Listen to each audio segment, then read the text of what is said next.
A todos, muchas gracias por haber venido hasta aquí. Me acompañan los doctores Jaime Lombana, Jaime Granados, Juan Felipe Amaya, el doctor Víctor Mosquera y también mi compañero de bancada parlamentaria, el doctor Álvaro Hernán Prada. Todo mi interés es que se sepa la verdad, toda la verdad. Vamos a proceder de la siguiente manera. Inicialmente una aclaración del doctor Álvaro Hernán Prada, y una vez termine esa aclaración yo recibo todas las preguntas de ustedes, sin declaración previa mía. Pediría el favor que ustedes estén organizados y que alguien de ustedes sea el que vaya señalando quién de los comunicadores presentes va a preguntar. No lo voy a hacer yo, no lo va a hacer nuestro equipo de abogados, lo hace uno de ustedes. Lo del doctor Álvaro Hernán Prada es por lo siguiente.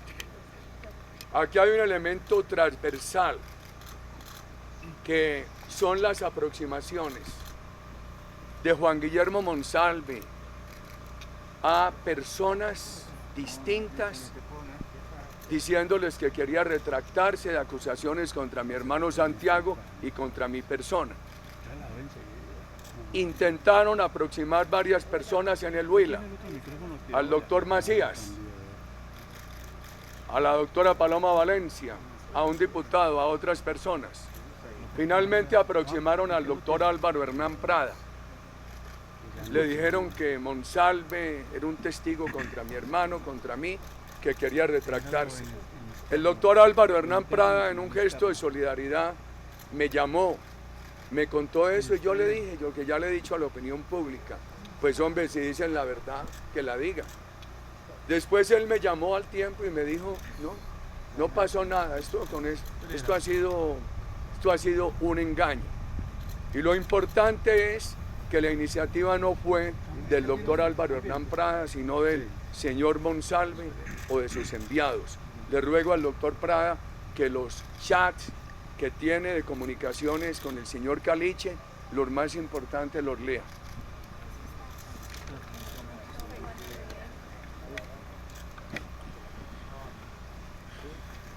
Estos chats que han sido aportados a la Corte hoy demuestran que fue el señor Monsalve, a través del señor Carlos López, quien me abordó con el propósito de que yo le manifestara al presidente Uribe la intención que tenía el señor Monsalve de retractarse. Y hago referencia a algunos de ellos porque los van a tener todos físicamente. Hago referencia a un chat al primero, porque en el auto del 24 de julio la Corte tiene la información de que mientras se adelantaba una audiencia para el presidente Uribe, supuestamente había contactado a través de algunas personas, entre ellas yo, al señor Monsalve para cambiar la versión. Y este chat demuestra, con este primero, dice: hable con el presidente Uribe y dígale que usted tiene un emisario de Juan Monsalve Villegas, que va a declarar las más maricadas que ese HP del Cepeda quería hacer con él. Y hay una cantidad de mensajes que envía después el señor López, donde ustedes se darán cuenta de la forma parca como simplemente le contestaba. La insistencia evidencia la preocupación de ellos para que fuese el presidente Uribe informado por mí de la decisión de Monsalve de retractarse. Y voy a referirme solamente a los últimos mensajes, puesto que no los había leído. El 25 de este mes dice los últimos mensajes: buenos días. En ningún momento usted me buscó a mí. Fui yo quien lo contactó por medio de un amigo de Garzón, Rodrigo Vidal. Yo quiero aclarar eso. Dígame dónde tengo que ir para aclarar esa huevonada, señor Prada. Deme el número de su abogado y yo hago una declaración aclarando todo. O dígale que me llame.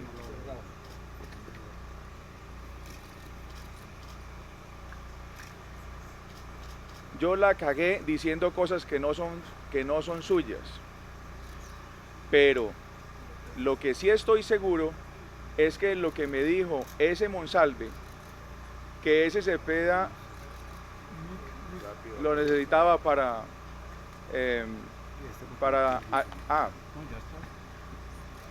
lo sacaban de la cárcel si le ayudaba a encochinar a Uribe. Estos mensajes demuestran la intención que tenía el señor Monsalve a través de Carlos López, supuestamente, de que lo abordáramos para cambiar una versión luego ante la Corte. Alguien ha engañado tal vez la Corte. Yo he venido aquí a decir que no he cometido ningún delito. Comunicadores, entonces, ¿quién va a asignar la palabra a los periodistas? ¿Tienen algún orden? Pero sí deberían un orden de ustedes mismos. Julián, si quiere yo comienzo, si me permite, señor presidente, señor presidente. A ver.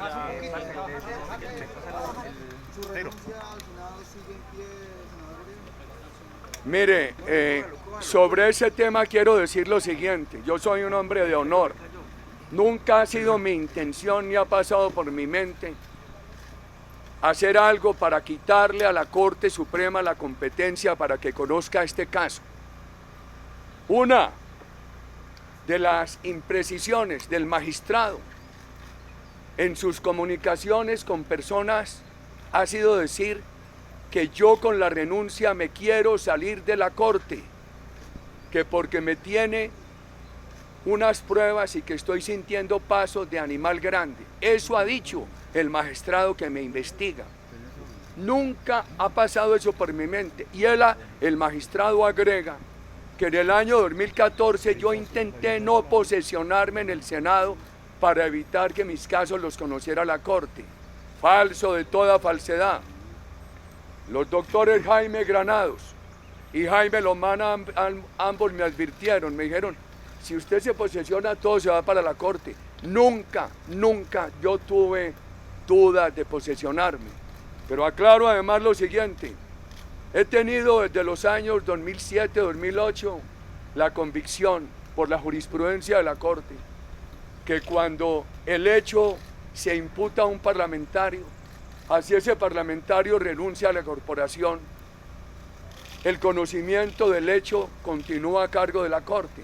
Ahora andan con el cuento de una línea divisoria muy técnica, muy tenue, leguleya, de decir que cuando el hecho es en virtud de su ejercicio de senador sigue en la Corte, que cuando no es en virtud de su ejercicio de senador pasa a la legislación ordinaria.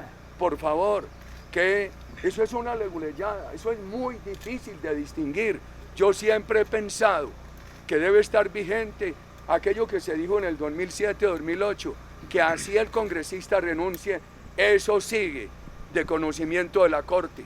Nunca ha sido mi intención, estimados comunicadores, hacer algo para que la Corte Suprema deje de conocer sobre este hecho. Segunda pregunta. No, pero yo sí pediría un favor, que se ordenen, porque yo no quiero ser el que asigne la palabra, yo quiero ver que haya un turno de ustedes y pregunten lo que quieran, pero que no sea yo el que asigne la palabra, sino un turno definido por ustedes mismos. Señor senador, es decir, con sus palabras se ratifica que... No, ya, si más preguntas sobre ese tema, no, los temas son muchos. O sea, por eso, usted tres ya...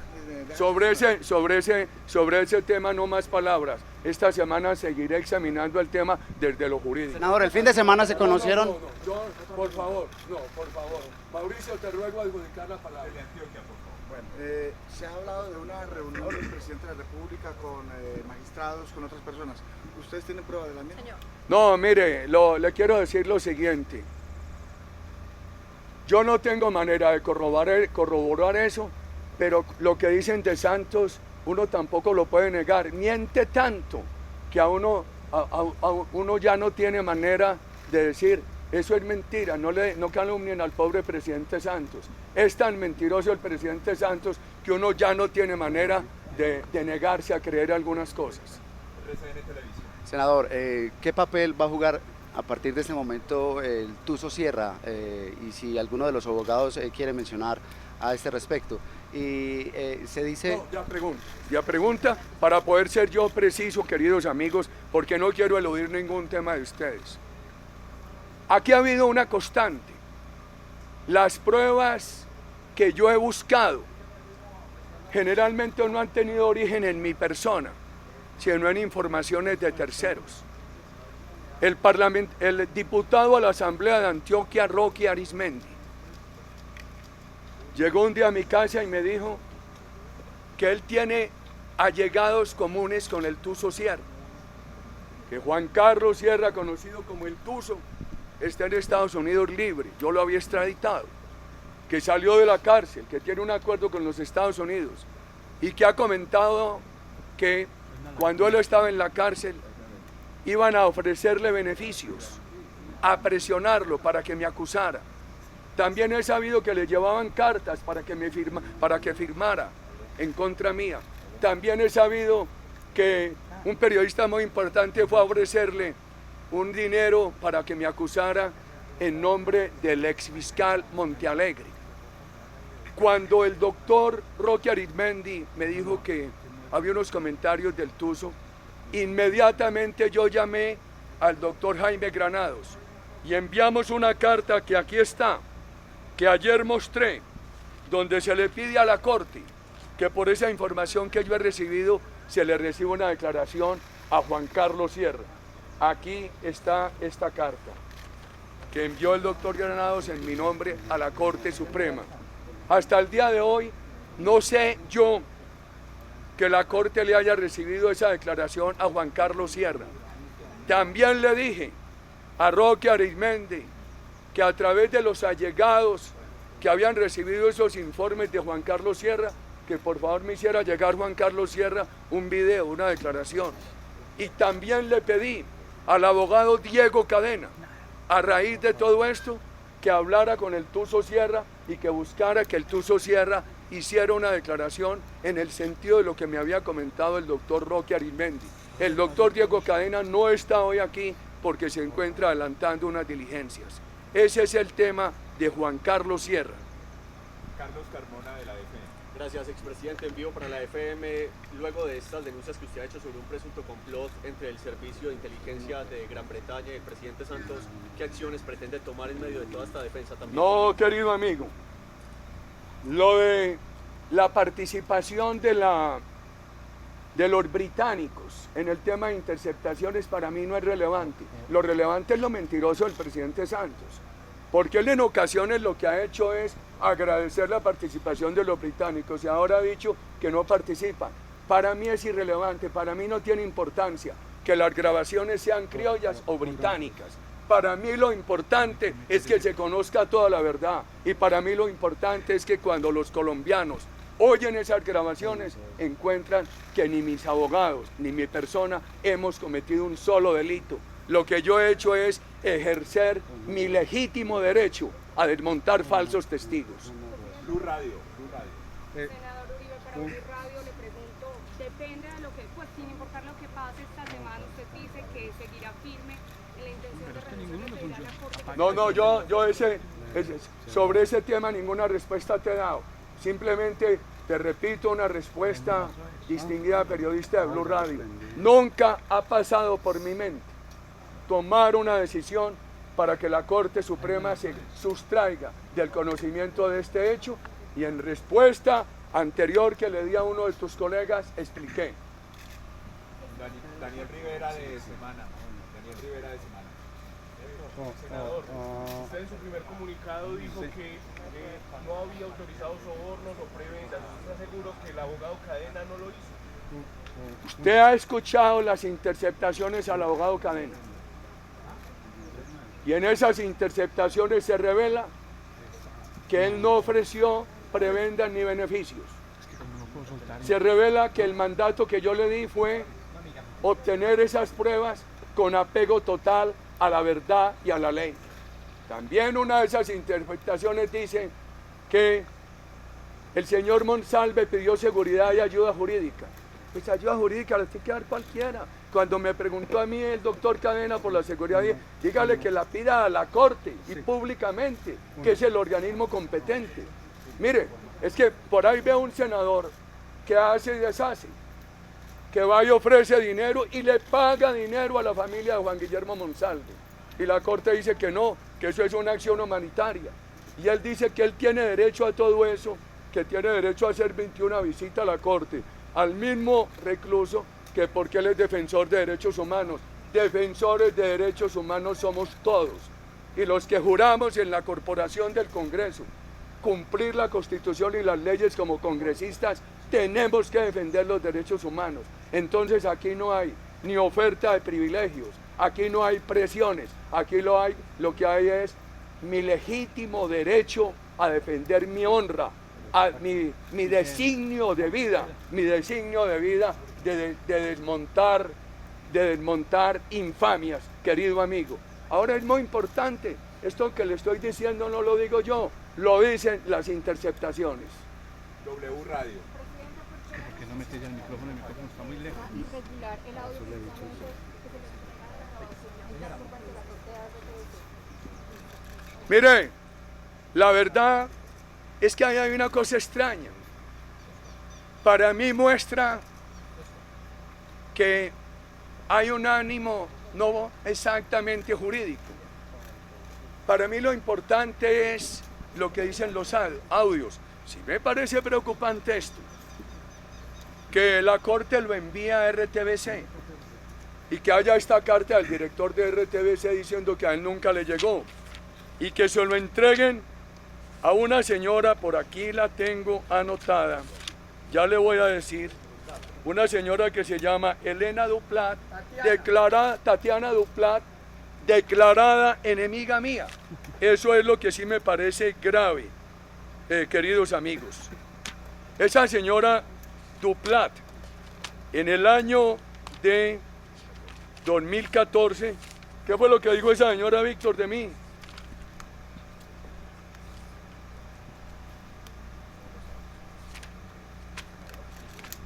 En este momento habla el señor expresidente de la República, acompañado por varios de sus abogados y por Qué el profunda senador. es la estela de miedo y dolor que ha dejado Uribe a su paso.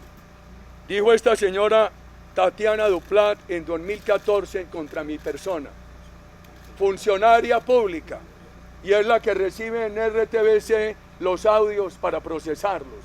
Entonces, este elemento sí llama la atención. Debieron ser llevados esos elementos a la fiscalía. No sé a quién. Lo que me extraña es que dicen que lo mandaron a RTBC. Extraña que el director de RTBC diga que él no los ha recibido. Y extraña que se lo hayan entregado a Tatiana Duplat, declarada adversaria mía, quien en 2014 escribió esto en contra de mi persona. Senador, ¿qué los habría enviado? Le pregunté justamente. No, pues si fue el magistrado Barceló, fue él. Senador, ¿pero usted considera que esa prueba debe ser descartada por ser enviada a RTBC? No, mire, yo quiero que el país oiga todos los audios, los hayan grabado regular o irregularmente, porque yo quiero que se conozca toda la verdad. RCN Radio. ¿Cree, presidente, que lo que viene ahorita es una medida de solicitud de aseguramiento en su contra a la cárcel? Es muy posible, pero te repito esto, hay muchos casos que mirar aquí. Yo rogaría, estimados comunicadores, miren que no empezamos hoy con una larga declaración mía, como ha sido mi costumbre, sino que ustedes puedan preguntar lo que quieran. Yo lo que he dicho es, en mi designio de vida está combatir la infamia, desde la libertad o desde la cárcel. Eso no cambia, pero hay muchos casos. Me han preguntado por uno de fondo que es Juan Carlos Sierra. Yo estoy dispuesto a atender todos los casos de fondo. RCN Televisión. Doctor Uribe, el tema de Juan Carlos Sierra, están buscando un nuevo contacto con él a través de los abogados y segundo, si me permite, usted dijo el fin de semana a través de redes sociales que por no haber ido a La Habana lo están castigando, que hubiera participado en ese proceso. Déjeme que ese es un tema político-jurídico y démosle prevalencia en esta reunión a lo jurídico-político. ¿A usted le suena lo que están diciendo que quieren llevarlo ante la JEP? Ese es un tema político-jurídico. Demos prevalencia en esta reunión al tema jurídico-político. Entonces, voy a tratar otro tema de gran importancia jurídica, queridos amigos.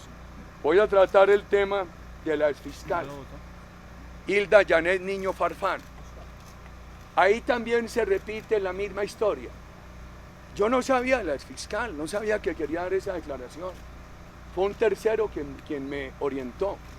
¿Quién es? Es el doctor Hernando Torres Barrera, un ciudadano muy distinguido de Boyacá, con una gran tradición de honestidad.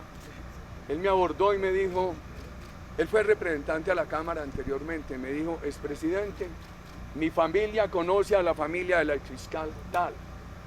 La exfiscal quiere dar una declaración porque ella fue conocedora de lo que se manipuló en la fiscalía contra su hermano y contra usted. Es por eso que yo me intereso en la prueba de la exfiscal y le pido al doctor Diego Cadena que hable con ella. Y ustedes han conocido las declaraciones de la exfiscal esta semana. Entonces, yo quiero referirme por iniciativa de ustedes a todos los temas de fondo en este proceso, queridos amigos. Revista Semana.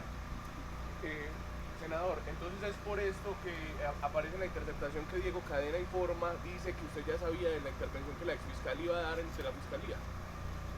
Porque yo lo supe por el doctor Hernando Torres Barrera, como lo he dicho.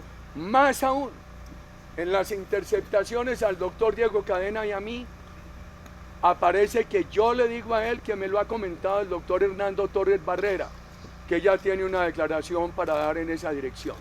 Carlos de la FM. Gracias, expresidente. Seguimos para la FM. Me piden, por favor, y discúlpeme ser insistente con este tema, pero me piden ser claros, por favor. ¿Usted va a esperar a que se acabe su incapacidad para definir definitivamente No, mire, si renuncia o no? ese es un tema hoy insustancial.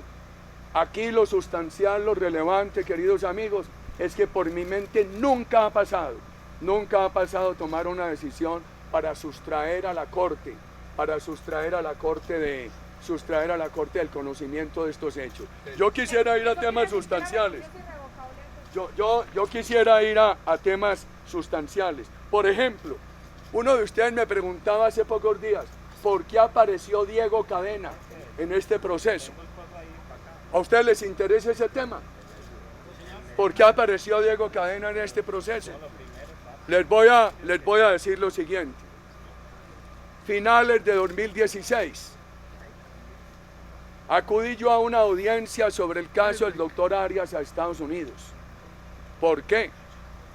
Porque cuando el presidente Santos se negó a extraditar a Macled a Estados Unidos y por acuerdo con Chávez se lo mandó a Chávez, lo que afectó muchísimo las investigaciones en Estados Unidos, el presidente Santos dijo que no mandaba a Macled a Estados Unidos porque no había tratado de extradición con Estados Unidos. En efecto, no lo ha habido. Las extradiciones que yo hice, las hice no en virtud de un tratado, sino del Código de Procedimiento Penal. Pero la Cancillería colombiana del gobierno Santos, para pedir la extradición de Arias de Estados Unidos hacia Colombia, ha dicho lo contrario, que sí hay tratado. Yo mandé al juez del doctor Arias una nota con mi tesis. Hemos entendido que no hay tratado. Las extradiciones yo las hice en virtud del Código de Procedimiento Penal de Colombia. Me llaman a la audiencia del doctor Arias. Llego a Miami, finales de 2016. El abogado del doctor Arias dice que el juez me manda la razón que puedo hablar con el doctor Arias a las 3:15 de la tarde. Me suben a un piso alto de una corte de Miami. Abren una puerta. Hay un salón a oscuras. Prenden la luz. Aparece el doctor Arias sentado, de pijama de preso, esposado de pies y manos, con unos agualciles. Me muestra los pies y me dice, mire, están totalmente en llagas, porque la cárcel está al otro lado de la calle, hay que caminar por un túnel para llegar a esta corte, y yo tengo que caminar esposado de pies y de manos. Su señora me entregó un vestido para el doctor Arias y me dice, es la primera vez que me dejan asistir a una audiencia vestido común y corriente, y me dice, hay personas en esta cárcel que usted extraditó que comentan que todo lo que hay contra su hermano es por vengar la extradición. Llego a Colombia, le digo al doctor Granados, pero mire, aquí hay una cosa providencial, mire las fechas. Primero, por la audiencia del doctor Arias, fecha inolvidable. Segundo, yo voy generalmente el 2 de febrero a La Guajira porque soy devoto de la Santísima Virgen. Y el 2 de febrero de 2017 tuve que salir de La Guajira a Barranquilla y a Miami, porque al otro día tenía una conferencia en la Universidad de Miami. En el hotel fue a una mesa a hablar conmigo don Isaac Gilinski, a otra mesa a otra persona de Cartagena, y también fueron Abelardo de la Espriella y Ernesto Yanmure. Yo conozco al papá de Abelardo de la Espriella hace muchos años, en Córdoba.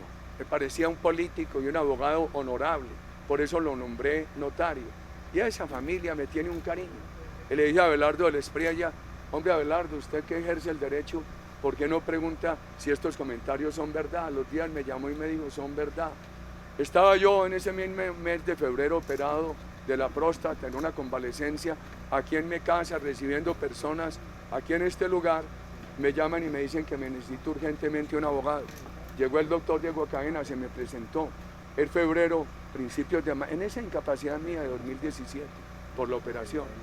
Entonces me dice, me pregunta si yo mandé preguntar eso a la cárcel. Y es verdad, lo mandé preguntar. Y me dice, es que yo he atendido casos de algunas de esas personas. Me dice, yo soy el abogado que a través de terceros le mandó a usted la información en 2014 sobre los 12 millones de dólares que el narcotráfico le dio a asesores políticos del presidente Santos. Le dije, hombre, doctor Diego, ¿y por qué dejaron eso quieto?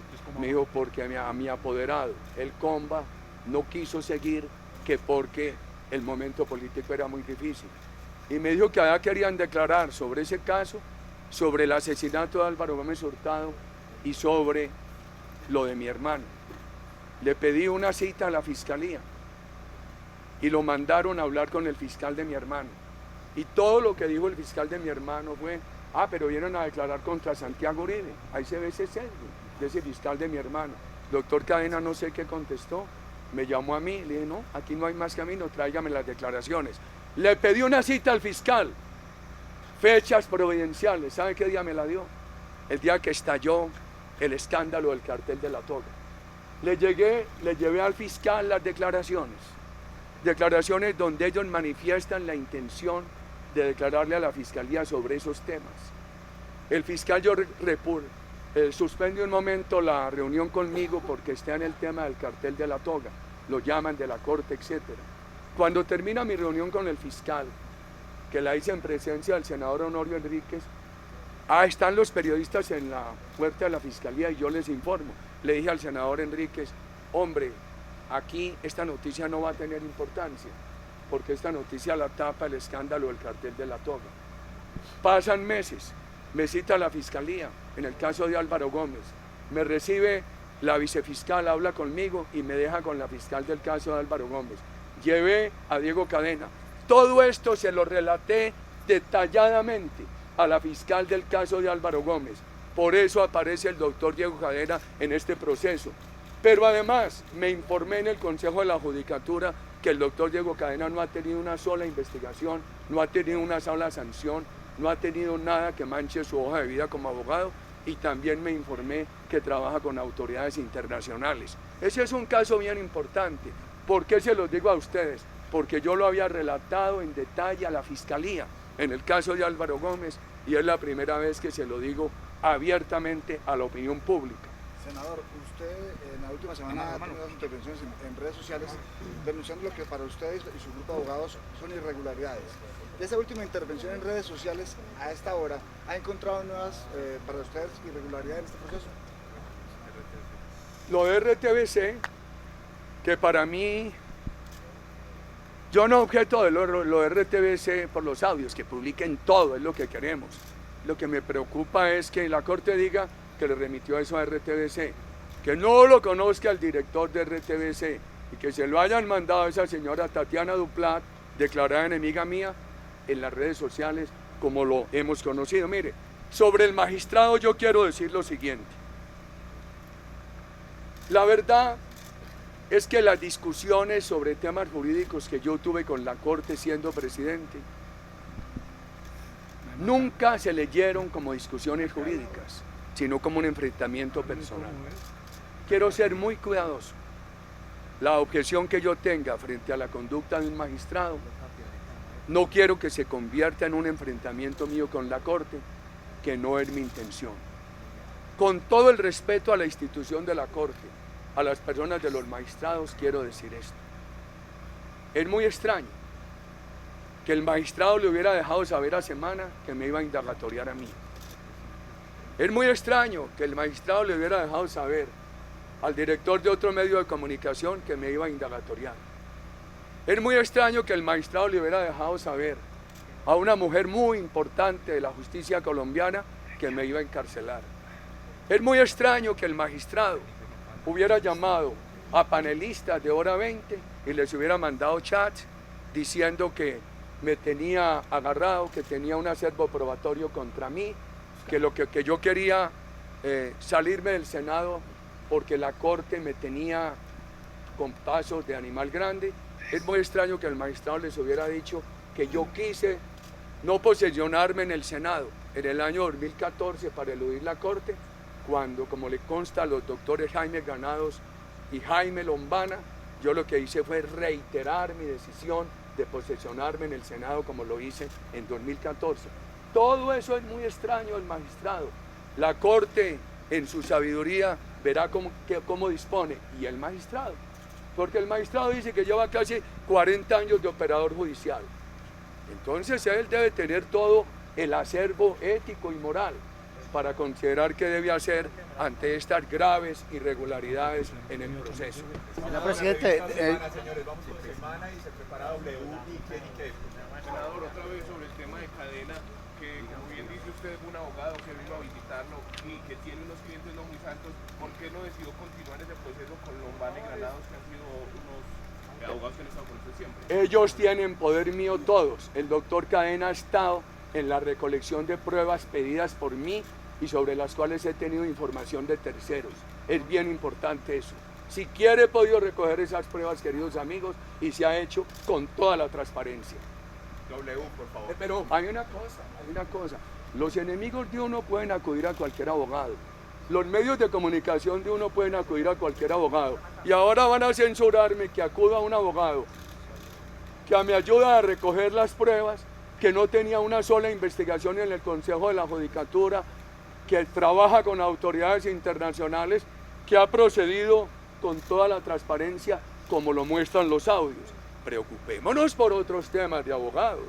Por ejemplo, el abogado Carlos Toro de Monsalve fue abogado del hacker y ha sido abogado de otros testigos de esos de Pipintá. Preocupémonos por eso. Y el señor Meneses también ha sido abogado del señor Carlos Toro. Por eso es por lo que nos debemos preocupar, distinguidos periodistas. La W.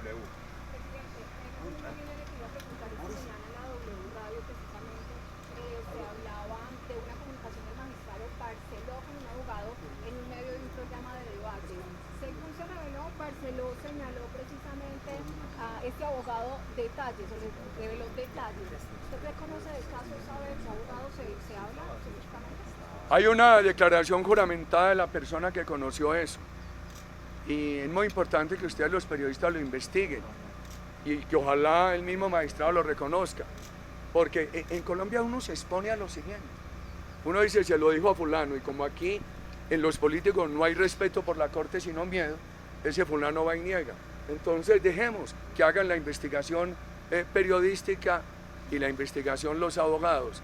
Cualquier cosa que yo diga con nombre propio se convierte en un rifirrafi personal. Y repito, una cosa muy grave que ocurre en el sector político en Colombia es que a la Corte no se le tiene respeto sino miedo. ¿Qué responsabilidades están pidiendo ustedes para quien mandó el video a RTBC, o el audio a RTBC, y para el magistrado que habría filtrado todo lo que se ha mencionado? Mire, para mí eso es insustancial. Mis abogados, el doctor Granados, el doctor Lombana, han definido recusar a la sala. Para mí es insustancial. Yo lo que quiero es que se sepa toda la verdad. A mí, que no vaya a ocurrir lo que ocurrió en el pasado. A la senadora Piedad Córdoba, la Corte la absolvió, que porque los videos que se recogieron en los computadores de Reyes se recogieron irregularmente, no porque dijeran mentiras, no porque estuvieran alterados. Entonces yo dije, pero entonces la Corte lo que quería es que yo hablara con la Cancillería colombiana. o llamar al presidente Correa, él con el canciller del Ecuador, ellos con el juzgado para que nos diera un permiso o para que le hicieran un allanamiento a Reyes. Y hombre, muy grave eso. Una acción antiterrorista no puede cumplir con esos procedimientos. Muy grave. Entonces yo ahora digo, sí, es grave, no se puede desconocer esta irregularidad, pero a mí lo que me importa es el fondo del asunto. Yo tengo un compromiso con la opinión pública colombiana y esos audios los hayan tramitado regular o irregularmente, yo lo que quiero es que todo se conozca, estimados periodistas. Presidente, vamos con Kenique, que se prepara el colombiano y Blue. Senador, ¿usted por qué cree que la Corte haya omitido la declaración de Auche? ¿Por qué cree que no se tuvo en cuenta? ¿La declaración de quién? Hash, perdón. Carlos Hash. No lo sé. Qué importante referirnos a él. Es un tema de fondo. Enrique Pardo Hache. Primero, yo al señor no lo había oído mencionar. Ustedes saben que yo soy distraído, incluso para leer las redes sociales. Escribo mucho en ellas y no las leo mucho porque me insultan mucho. Yo vine a saber del señor Enrique Pardo ahora, pero a mí que me extraña, que apenas se conoció ahora una carta que él le mandó hace tiempo a la Corte y que la Corte por alguna razón no la tuvo en cuenta. Y en abril el señor Pardo Hache le dio una entrevista a un canal de televisión y apenas esa entrevista se conoció ahora. Entonces yo me entero de que existe Enrique Pardo Hache porque me entero de ese escándalo que trataron de hacerle al doctor Lombana. El doctor Lombana, que aquí está, por temas que nada tienen que ver con Juan Guillermo Monsalve, como lo ha corroborado la señora Williamson, en lo que le dijo el sábado al periódico El Tiempo, fue a atender al señor Pardo Hache. Y ahora parece que quisieron decir algunos colegas de ustedes que eso hacía parte de, ¿cómo se llama?, del concurso, como cuando hay varios delinquiendo, del concierto para delinquir, que en ese concierto estábamos Álvaro Hernán Prada, Diego Cadena, el doctor Lombana, mi persona. El doctor Lombana no tiene nada que ver con ese caso de Monsalve. El doctor Lombana fue a lo de Pardo Hache, a una cosa totalmente diferente. El doctor Lombana también es totalmente inocente de este tema. Ahí es cuando me entero yo de lo de Pardo Hache. Lo que sí llama mucho la atención y es grave, que él hubiera mandado esa carta a la Corte, que la Corte no le hubiera prestado atención, que la hubiera omitido. Esa carta se conoce ahora, que él hubiera y que él le hubiera dado, y yo creo que es relevante, importante de tener en cuenta, esa entrevista que él le dio a un canal de televisión en abril, que apenas se vino a conocer ahora. Pero es que además, vuelvo al tema del magistrado, Antes de elecciones, la pregunta que se hacían en Bogotá en la Corte era, ¿cuándo hay que meter a Uribe a la cárcel? ¿Antes o después de la elección de Duque? Hombre, un candidato a la presidencia llegó a escribir que esa semana iban a pasar cosas muy graves, y que entonces iban a llegar a la segunda vuelta él y el doctor Petro. Y una llegada a ese candidato está de panelista en el programa de Hora 20 de la semana pasada, cuando el magistrado hace esas llamadas, queridos amigos. Presidente, Darío Arizmendi pregunta para el directo para Caracol, ¿por qué usted dice que el testimonio de Monsalve no es válido, pero de otros testigos sí es válido? No, yo no he dicho que yo he dicho que todo es válido, lo que quiero es que se conozca la verdad, queridos amigos, pero que me prueben. Hombre, ese cuento de que yo iba a mandar matar a Monsalve, ¿cuándo acá? Pregúntenle al general Naranjo qué pasó siendo yo presidente con un testigo que había dicho cualquier cantidad de sandeces desvirtuadas, y entonces el general sale de la cárcel y lo matan. Le dije al general Naranjo, general, ahora me van a poner a mí. Por eso le hice un reclamo a Felipe López. Le dije, recuerden lo que vivieron ustedes, cuando en Colombia se decía, para acusar al presidente López Pumarejo, ¿quién mató a Mamatoco? Porque me dolió mucho que de semana insinuara que yo había mandado matar al testigo Areiza. Me dolió muchísimo eso, queridos amigos. Recuerdo que cuando asesinaron a ese testigo, siendo yo presidente, le dije al general Naranjo que investigara todo. Muy bueno que él les dé la versión. ¿De cuándo acá yo mando matar testigos? ¿De cuándo acá yo amenazo testigos? ¿De cuándo acá yo presiono testigos? Que le den toda la validez al testimonio Monsalve. pero es que hay una cosa que se llama la crítica del testimonio. Y hay un derecho que se llama el derecho a confrontar el testimonio. Y aquí hay todas las pruebas para demostrar que el señor Monsalve ha estado mintiendo. Senador, ¿quién sería ese panelista y quién sería ese candidato? No, perdón. Yo no adjudico la palabra. Colombiano, por favor. Es que, pero termino lo de los testigos, lo del señor Areiza. Lo del señor Areiza, yo no sabía el señor Areiza. Él declaró contra el doctor Luis Alfredo Ramos. Y después en la declaración, donde él rectifica, dice que también lo habían abordado para que declarara contra mi hermano Santiago y contra mi persona. Esa rectificación, donde él hace esa mención, la adjunta el doctor Granados en la denuncia contra el senador que vive tramitando estas acusaciones contra mí. Y entonces asesinan al señor Areiza. Y hombre, y se insinúa que todo no, lo mandó matar a Álvaro Uribe. Es muy importante tener en cuenta esto. Esa comunicación de Areiza, donde él rectificaba lo del doctor Ramos, y al mismo tiempo decía que lo habían presionado para que acusara a Álvaro y a Santiago Uribe, dijeron que era apócrifa, que era falsa. Pero después entiendo que la defensa del doctor Luis Alfredo Ramos pidió un peritargo, y ese peritargo encontró que es válida. Espero que nos digan algo en la justicia sobre ese peritargo, sobre si la declaración de Areiza era falsa o si el peritargo que dice que es auténtica es verdadero. Espero que la justicia nos diga algo sobre eso. Senador, para el colombiano, si usted siente que la Corte no le da las garantías suficientes, ¿cuál es la alternativa entonces para continuar? Yo no he pensado en más alternativa que dar la batalla jurídica y ante la opinión pública, porque yo tengo un deber con la opinión pública. Yo soy un hombre veraz y yo tengo un designio de vida que es combatir la infamia, desde la libertad o desde la cárcel. Eso es lo que me interesa, distinguidos amigos. Mire, por ejemplo, aquí hay un tema. Uno de esos testigos contra mi hermano y contra mi persona sacó un video en la cárcel de convitantes de elecciones. Ese video veo que lo conoció un tal periodista Guillén, porque para maltratar al doctor Iván Duque, ese declarado enemigo, horas antes de la elección presidencial sacó un Twitter diciendo que ese es paramilitar apoyaba al doctor Iván Duque. ¿Cómo le parece? Me acusa a mí. Y en ese video y sale a apoyar al doctor Iván Duque. Y vi que en estos días el periódico El Espectador relató todo eso.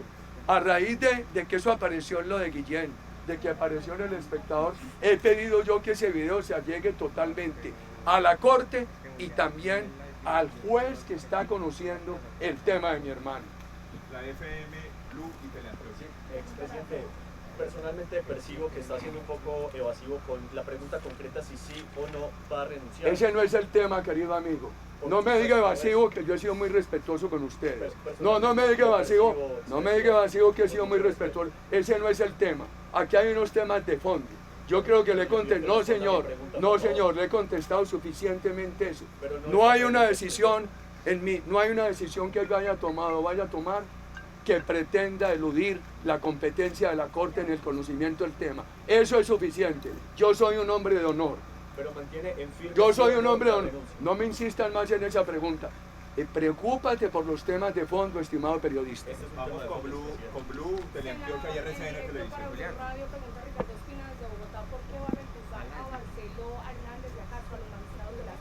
Doctor Jaime Granados, le pido que se refiera a eso. Gracias, presidente.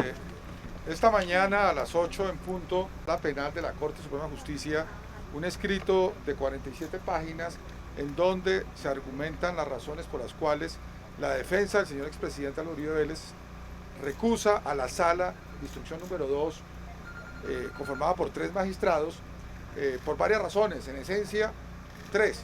La primera, que no teniendo competencia para actuar en virtud del acto legislativo número 0118, insistieron en asumir esta competencia. Segunda, porque ha habido una serie de conductas irregulares que han afectado el derecho de defensa del señor expresidente. Por ejemplo, le solicitamos en 2 ocasiones que nos dijera si era verdad que estaba siendo investigado en un radicado en donde aparecía el senador Prada. Y resulta que la Corte la primera vez nos dijo que no, que no era cierto, que no estaba siendo investigado, y la segunda vez no lo contestó.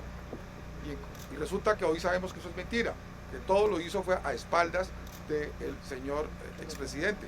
Pero además, hemos tenido conocimiento que diferentes periodistas, del Espectador, de Semana, de varios portales, han tenido acceso a material probatorio de este proceso cuando no existían defensas, cuando no había nadie distinto de la Corte que tuviera acceso a esa información y que fue filtrada a los medios de comunicación, con lo cual, por una parte, se le impide al presidente defenderse y por la otra, se filtra para maltratarlo y hacerlo ver como responsable de actos que no ha cometido.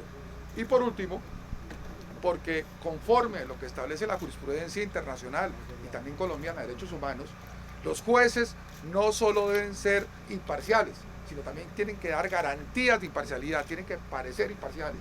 Y aquí han demostrado que no dan esas garantías.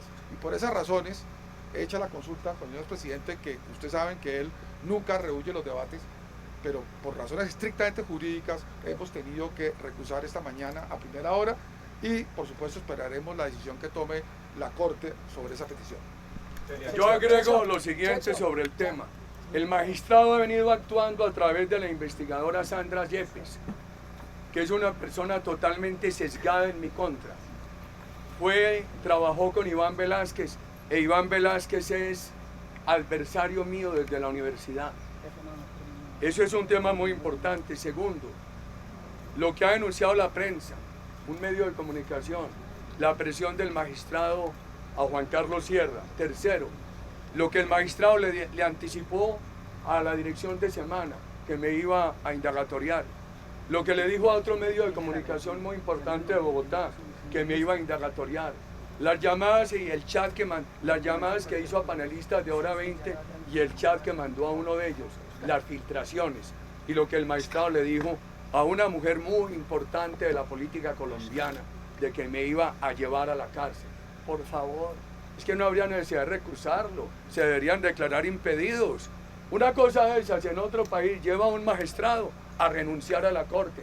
No necesita que lo recusen, no necesitan que lo denuncien penalmente, sino que el magistrado en una democracia respetable renuncia a la Corte, lo que debería hacer este señor. Senador, o no sé si van a los ganados, tengo entendido que hay cambio de magistrados nuevos. ¿Esto tiene tanto cambiar el curso de esta? Sí. Decía, señor senador, que se espera para estos días llegada de nuevos magistrados a la Corte. ¿Esto cambiaría el rumbo de esta situación? No, yo no pienso en quién llega ni en quién está. Lo que pido es que se proceda de acuerdo con la verdad. Pero aquí lo que ha ocurrido es muy grave. Mira lo que pasó antes de elecciones. Las filtraciones de la Corte llevaron a que en Bogotá se entendiera que la Corte preguntaba, las filtraciones del magistrado, porque yo quiero separar al magistrado de la Corte, llevaron a preguntar si debían encarcelar a Uribe antes o después de la elección del presidente Duque. Entonces, es un caso muy parecido a lo del hacker. Lo que pasa es que aquí, todos esos hackers que salieron contra mí en campaña, lo fueron filtrando y lo sacaron en este momento. Ahora, aquí también se va a proceder a poner una queja a la Comisión Interamericana de Derechos Humanos, que se está sustentando en todo lo que ha dicho aquí y en lo que organicen los abogados. RCN Televisión y vamos con Semana. Senador, 4 personas que usted ha mencionado, 2 en la etapa previa y 2 en lo que viene.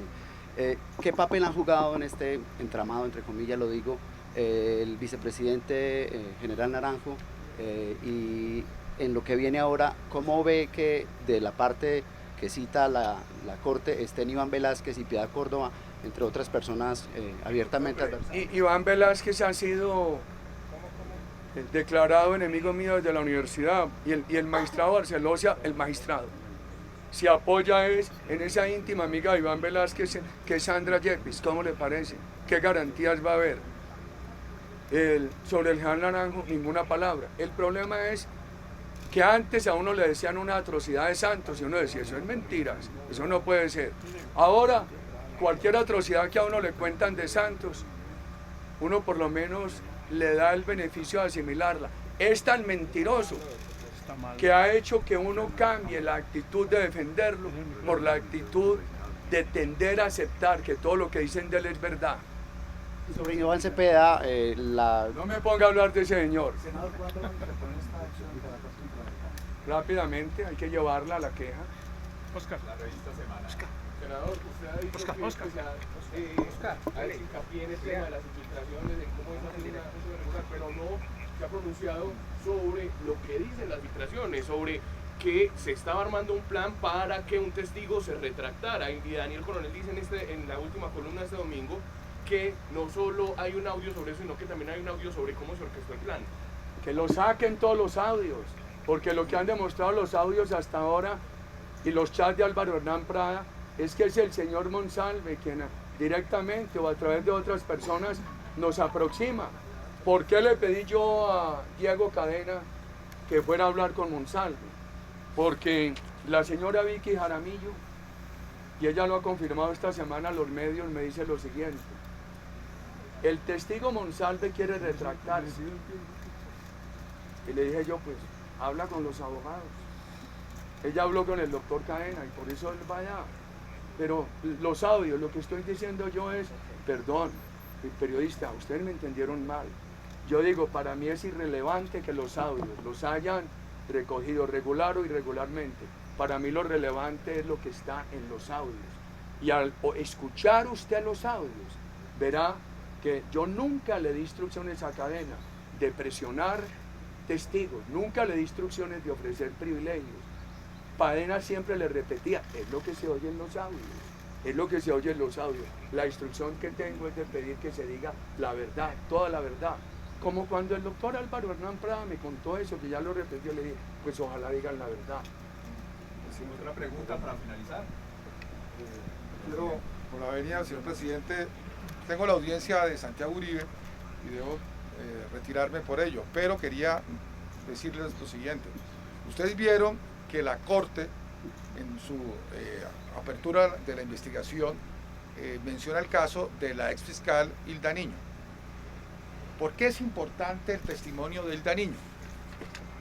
Porque ella está afirmando, Hilda Niño, que fue abordada en la Fiscalía cuando era subdirectora de Justicia y Paz para que se investigara y se involucrara, conseguir testigos contra Santiago Uribe Vélez. Ahora bien, se ha venido a decir de que eso era algo manipulado, pero qué casualidad que cuando se conoce eso, en El Espectador aparece una nota de una entrevista a una magistrada de la JEP, la doctora Caterina Hayek, quien aporta un acta en donde se corrobora lo que dijo la fiscal Niño, un documento que corrobora que se dieron esas reuniones, que se buscaba con esas reuniones confundir y evitar que un testigo declarara como era el señor alias Julián Bolívar, Roberto Pérez Alzate. Es decir, que lo que ha dicho la señora Hilda Niño está siendo corroborado por un acta oficial de la Fiscalía aportada por una maestra de la JEP. Entonces, ¿en dónde hay un entramado? ¿En dónde realmente hay la persecución? Yo digo que eso es muy importante para la pregunta que acaba de hacer Semana, doctor Jaime Granado. Yo le ruego insistir en ese punto. Entonces, por favor, den ustedes cuenta de que aquí no hay nada que no corresponda a la verdad, que el deseo es buscar la verdad, y gracias a Dios personas que no pueden relacionar con el presidente Uribe, como la magistrada Caterina Hayek, han aportado, de la JEP, ni más ni menos, han aportado pruebas, actas en donde aparece claramente lo que se abordó, cómo se abordó y por qué lo que dijo la señora Hilda Niño es verdad. Eso vamos a pedirlo como prueba sobreviniente en el juicio de Santiago Uribe, y yo tengo que excusarme, señor presidente, pero debo ir allá. ¿Qué tanto puede incidir en el juicio del doctor Santiago todo lo que se está viendo actualmente? Pues vemos con preocupación que la Corte envió esto al caso de Santiago Uribe, cuando en verdad pues uno no ve la relación directa. Pero si esa fue la decisión de la Corte, tenemos que acatarla. Pero tendrá que darse la oportunidad en el juicio de Santiago, en donde todas las pruebas han resultado a su favor, que esto se sepa y se vea realmente cómo se trató de manipular a la justicia contra Santiago Uribe Vélez. Esto último que he mencionado de la testigo exfiscal Hilda Niño, esta acta preparada por la Fiscalía, que está en poder de la magistrada Caterina Hayek, y otros elementos probatorios que vamos a aportar novedosos, deben servir y ojalá sean decretados por el señor juez a efectos de que se sepa la verdad. Aquí lo único que se ha buscado es que se sepa la verdad y no que terminemos en un caso de impunidad por corrupción de la justicia. En ese sentido, yo les pido a ustedes, periodistas, las audiencias de Santiago Uribe son públicas, vean ustedes la prueba y vean ustedes la verdad. Gracias. Sandra Yepes, la magistrada auxiliar del magistrado, es la que exige que se compulse esto al caso de mi hermano Santiago. ¿Cómo le parece? Queridos periodistas, más preguntas sobre temas de fondo o sobre el que quiera. Senador, usted, en caso de, después de su renuncia, en caso de que la Corte decida seguir con la investigación, ¿usted demandaría? Queridos amigos, las acciones judiciales que se han previsto son las anunciadas esta mañana por los abogados que me acompañan.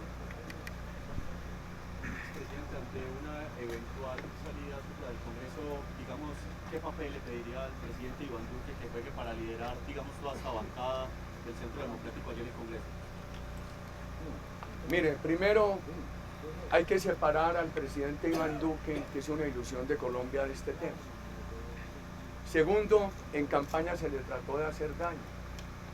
Cuando anunciaban que a mí me iban a encarcelar y filtraban todo eso, lo filtraba el magistrado. Un ex candidato dijo que van a pasar cosas muy graves esta semana, que afectan, y de ahí implícitamente salía que se afectarían al doctor Iván Duque, y que ese ex candidato, entonces él albergaba la esperanza de que por esas cosas tan graves que pasarían, supongo que era contra mí, iban a llegar a la segunda vuelta él y el doctor Gustavo Petro, y eso está relacionado también con el informe del magistrado. Aún ha llegado el candidato que era panelista la semana pasada en la FM. Entonces trataron de afectar al doctor Iván Duque en campaña con toda esta infamia contra mí, que no le van a afectar su gobierno. El doctor Iván Duque no hay por qué involucrarlo en esto, él es una esperanza de Colombia. Y lo que tiene que hacer la bancada es apoyar todos los proyectos del doctor Iván Duque para cumplir el programa de gobierno que se le ofreció a los colombianos.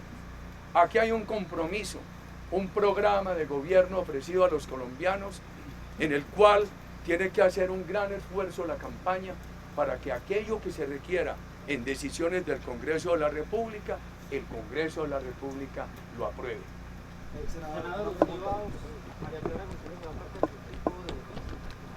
La doctora Clara María González siempre ha estado ayudándome. Ella fue abogada en nuestra primera, en nuestra segunda campaña, ha sido la abogada de la campaña de ahora y ella siempre está en estos temas.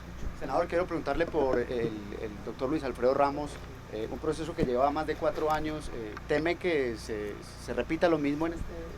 No, se está ahora a la espera de algo muy importante, porque un peritazgo dijo que no era cierto que la rectificación de Areiza fuera falsa, que eso era de Areiza.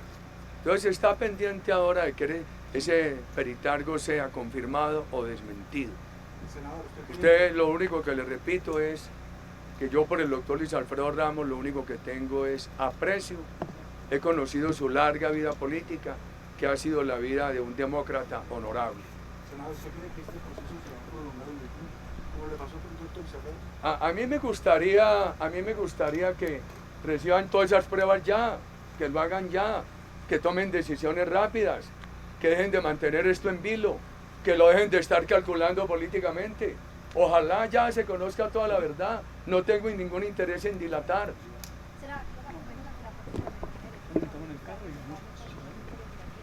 No, más o menos, parecidos a los de la recusación.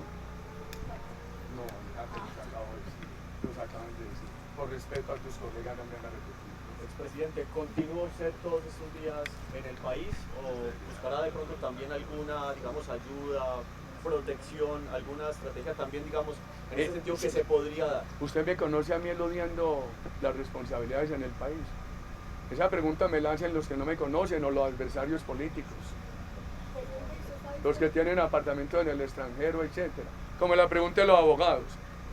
Si un periodista, y muchos han llamado a Diego Cadena, él hubiera dicho alguna cosa mala, dirían, magnífico abogado. Como él ha recogido unas pruebas honorablemente y dije, no, es que Uribe se consiguió un abogado de la mafia.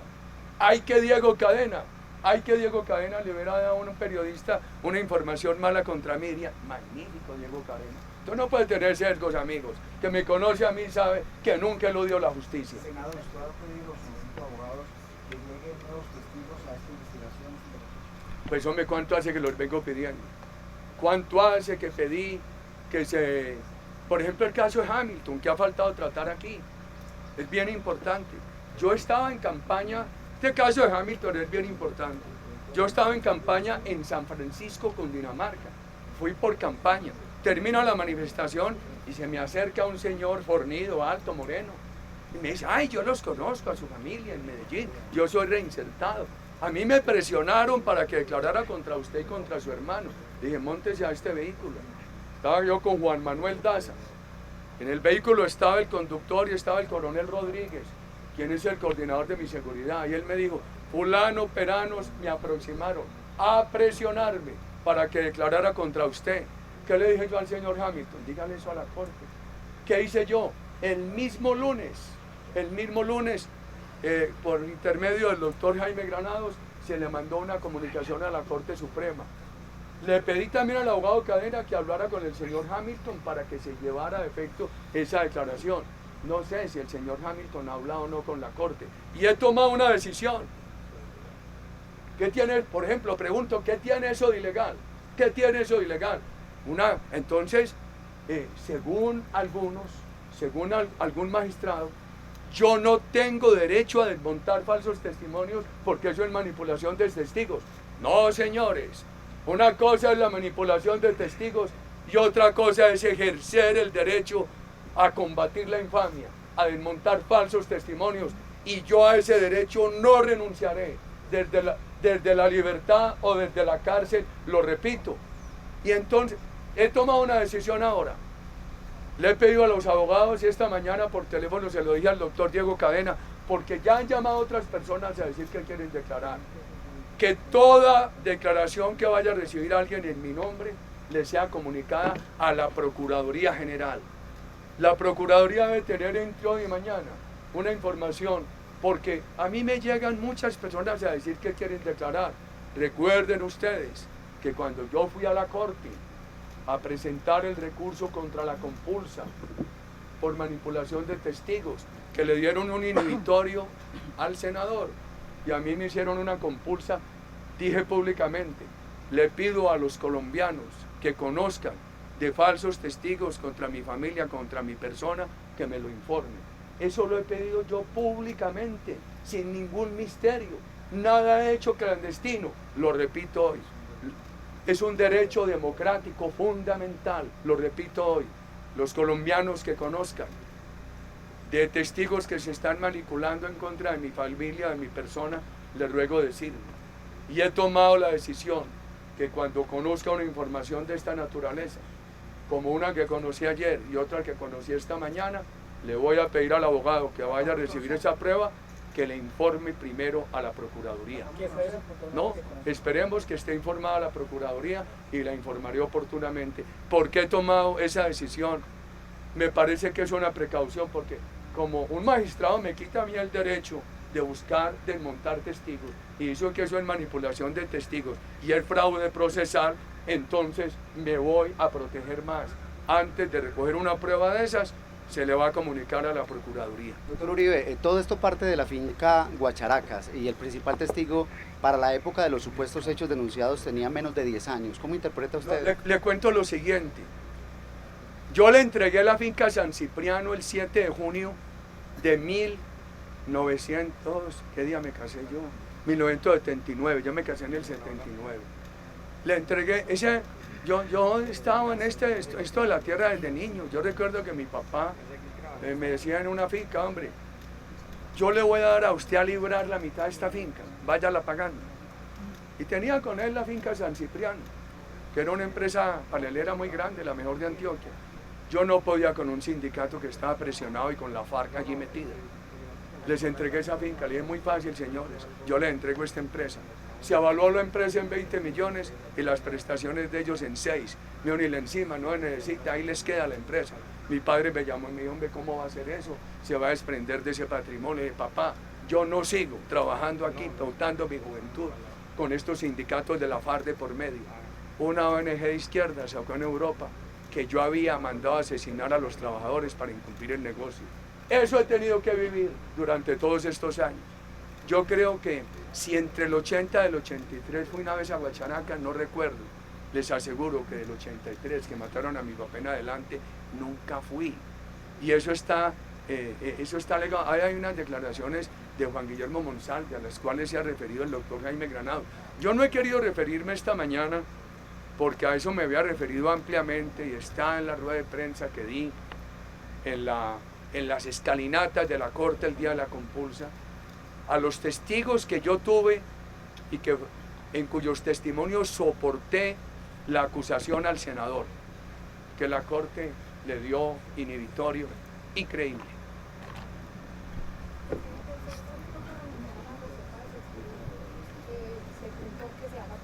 Por eso he pedido que todo se conozca. Por eso he pedido que todo se conozca. Y si usted es abogada y quiere ir a revisar ese expediente, yo ya le doy un poder para que vaya y lo revise. Y eso se lo he ofrecido a varios medios de comunicación. Es que o no le cuenta. Entonces, la dirección de Semana cuenta que Barceló les dijo que me iban a indagatoriar. El señor de otro medio de comunicación cuenta que Barceló le dijo, que el magistrado le dijo que me iban a indagatoriar. La mujer muy importante de la justicia colombiana cuenta que el magistrado le dijo que me iban a meter a la cárcel. Los señores panelistas salieron a decir, uno de ellos, y a contar toda la llamada y a mostrar el chat. Un periodista fue informado por hora 20 que esas llamadas se habían dado. A uno levanta, esto se va sabiendo todo. ¿Quién era el panelista? ¿Qué? ¿Quién era el panelista? No, querido amigo, vas a poner ahora en una refriega. Eso no importa. En un país donde eso, Pani lo niega. ¿Por qué? Porque hay unos periodistas que les gusta es tener una amistad espúrea con la justicia para que les den filtraciones. Entonces no pelean con la justicia.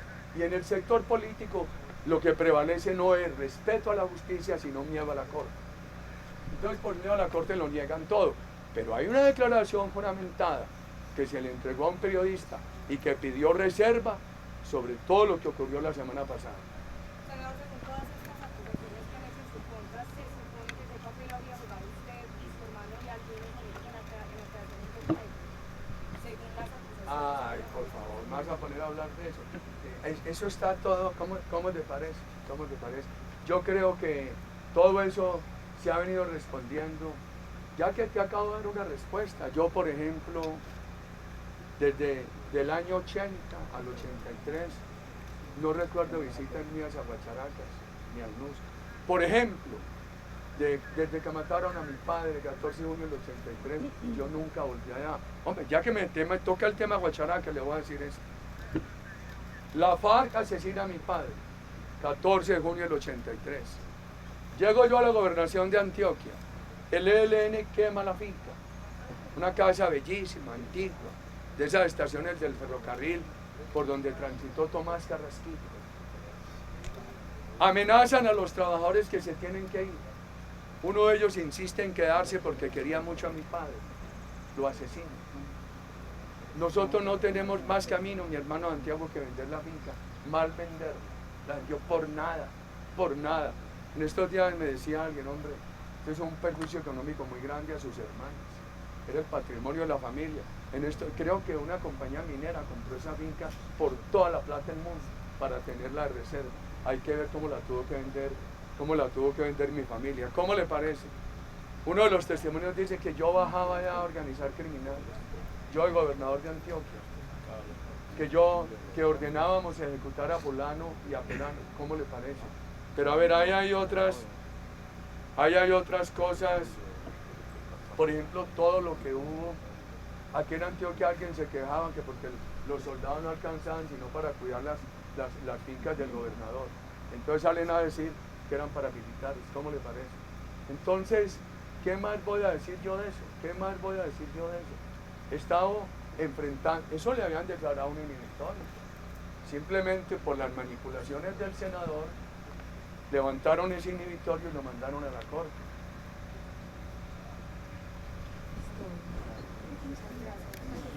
Ah, no, perdón, yo quiero decirles una cosa. La niña que me preguntó esto del bloque metro. Quiero decirles esto.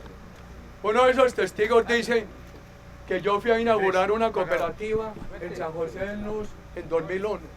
Por supuesto, la inauguré pero siendo gobernador. Mi gobernación terminó no en el 2001, terminó el 2 de enero de 1998. Y yo, uno de los programas que tuve como gobernador de Antioquia fue impulsar para el crédito campesino cooperativas de ahorro y crédito. Hice muchas en todo el departamento. Yo hice unos programas sociales muy bellos en el departamento, como las cooperativas de ahorro y crédito, que los llamaban los bancos cooperativos, como los pequeños SENAs. El alcalde aportaba el local, el SENA el instructor, la gobernación, los equipos de enseñanza, etc. Y el gobernador fue a inaugurar una cooperativa allá. Entonces hizo un tipo de esos que estaba en la cárcel, que él estaba ahí, que fue en el año 2001, mentira, fue siendo yo gobernador, ya les dije la fecha en que terminó la gobernación, y él menciona unos asesinatos, y que yo para esos asesinatos anuncié que iba a crear un matadero. A mí, ¿cómo le parece? Siquiera me acordé de eso. En todos los municipios de Antioquia me pedían que les ayudara con las plantas de sacrificio, que hoy sigue siendo un problema, porque muchos municipios están sin planta de sacrificio porque no han tenido dinero con qué actualizar, con qué cumplir los requisitos nacionales e internacionales de las plantas de sacrificio. Mira la asociación que hizo uno de esos testigos. Siquiera vino a mi memoria eso para recordárselo. Bueno, el día de hoy se ha tomado la decisión de acudir a todas las instancias internacionales ante el Sistema Universal de Derechos Humanos y Sistema Regional de Derechos Humanos, o sea, la Comisión Interamericana de Derechos, con dos propósitos. Uno, presentar una solicitud de medidas provisionales ante la Comisión Interamericana. Estas medidas entendidas que se buscan es garantías judiciales a su máxima expresión, porque el señor presidente, como lo dijo, no va a rehusar el llamado ante la Corte Suprema de Justicia y su intención no es que esto lo lleve la Fiscalía, sino la Corte. Por lo cual, lo que vamos a buscar a nivel internacional es las mayores garantías, y esto también lo vamos a hacer ante una queja ante la independencia de jueces y abogados, porque consideramos que a partir del 18 de enero del 2018, la Sala de Casación Penal, que es la doble instancia, no tenía competencia para desarrollar esto. No, a mí no me importa. Que sigan el procedimiento, pero que lo sigan correctamente. Así es, y que los que tengan que declararse impedidos se declaren impedidos. Yo no quiero acciones dilatorias, que siga eso cuanto antes, que no lo devuelvan, que siga para adelante, pero que se cumpla con la ética y con la norma. Quienes incurrieron en causales de impedimento, que se retiren y le entreguen eso a otros magistrados.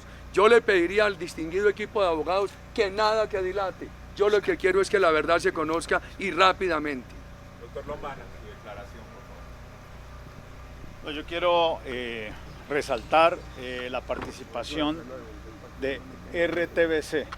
Es una entidad del gobierno y me llama la atención el hecho de que el magistrado dirija expresamente a una funcionaria Duplat, que no sabemos de dónde conoce el magistrado la existencia de esa funcionaria Duplat, una persona que de tiempo atrás saca twitters con fotos de personas políticas contradictores acérrimos del presidente Uribe y que expresamente escribe en contra del presidente Uribe. Esa funcionaria estaba cumpliendo funciones de policía judicial. ¿Cómo puede ser que una persona del gobierno que cumple funciones de policía judicial no se declara impedida si tiene ese sentimiento de animadversión en contra de la persona que precisamente daban cuenta esas grabaciones, esos audios y esos videos? De tal manera que ustedes encuentran que aquí hay una historia y un entramado muy grave en contra del presidente Uribe. Por ahí el presidente Santos dijo que la historia de la participación era de Chapatines. Chapatines inclusive a la vicepresidencia de la República en este gobierno se dijo que la habían interceptado y él mismo mandó a los británicos quienes dijeron que no habían interceptado al entonces vicepresidente de la República. Entonces hay que preguntarle al presidente Santos, ¿al fin qué? ¿Le creemos o no le creemos?